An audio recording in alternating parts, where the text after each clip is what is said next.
সূরা আসরের যে প্রথম আয়াত অর্থাৎ সময়ের যে কসম খেয়েছেন, সেখানে যে বিষয়টা মুসলমানদেরকে বোঝাতে চেয়েছেন সেটা মুহাদ্দিসগণ এবং যারা মুফাসসিরগণ আছেন, জ্ঞানীগুণী মুফাসসিরগণ এবং মুহাদ্দিসগণ এভাবেই তারা বর্ণনা করেছেন যে ঈমান আমাদেরকে এমনভাবে আনতে হবে, ঈমান আনার জন্য আমাদের ঈমান আনলি যে আমরা মুসলিম হিসাবে পরিগণিত হব, এইরকমটা আমাদের ভাবার কোনো উপায় বা অবকাশ নেই। এইটা মুমিন এবং মুত্তাকিন হতে হলে তিনটা বিষয়কে সবচেয়ে বেশি প্রাধান্য দিতে হবে।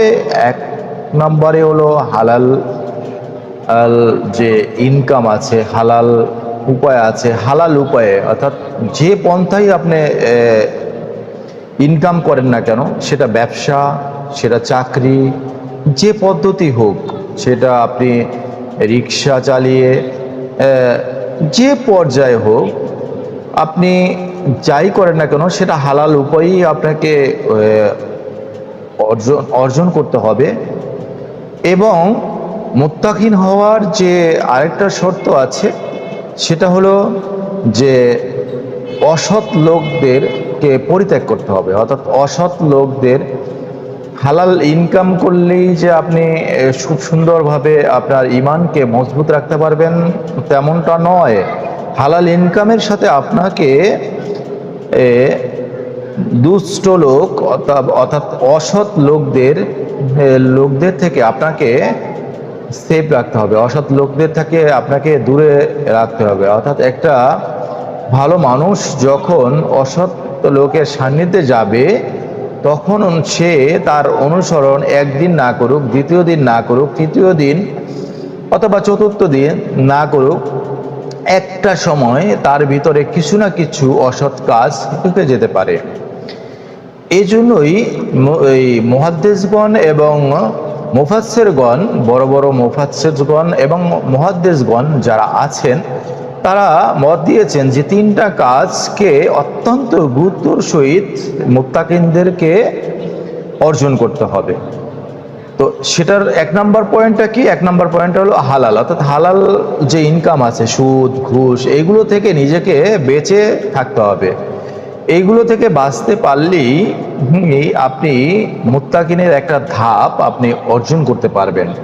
এরপরে অসৎ লোকদের সঙ্গ ত্যাগ করতে হবে। অসৎ লোকদের সঙ্গ যদি আপনি ত্যাগ না করতে পারেন, তাহলে যে কোনো সময় আপনার ইনকামের ভিতরে বা আপনার চিন্তার ভিতরে, আপনার ভাবনার ভিতরে, আপনার দৃষ্টিভঙ্গির ভিতরে খারাপ কিছু ঢুকে যেতে পারে।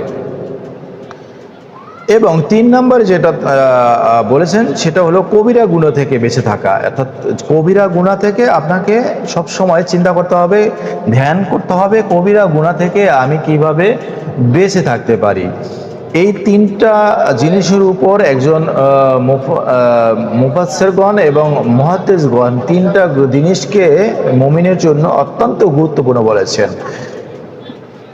হালাল ইনকাম, আপনার অসৎ লোকদের থেকে পরিত্যাগ করা, অসৎ লোকের সঙ্গ পরিত্যাগ করতে হবে এবং কবিরা গুনাহ ত্যাগ করতে হবে।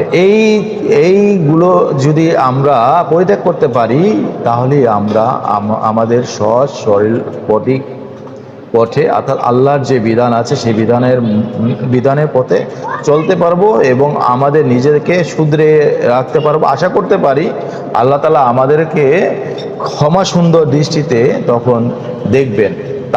তা না হলে আমাদের বিপদ অনিবার্য।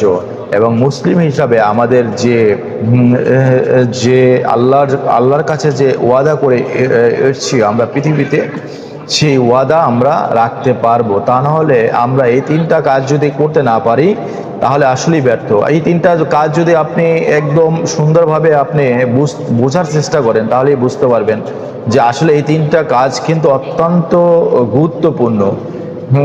একটার সাথে একটা রিলেটেড, এবং এটাকে আপনার আমার সকলের বুঝতে হবে।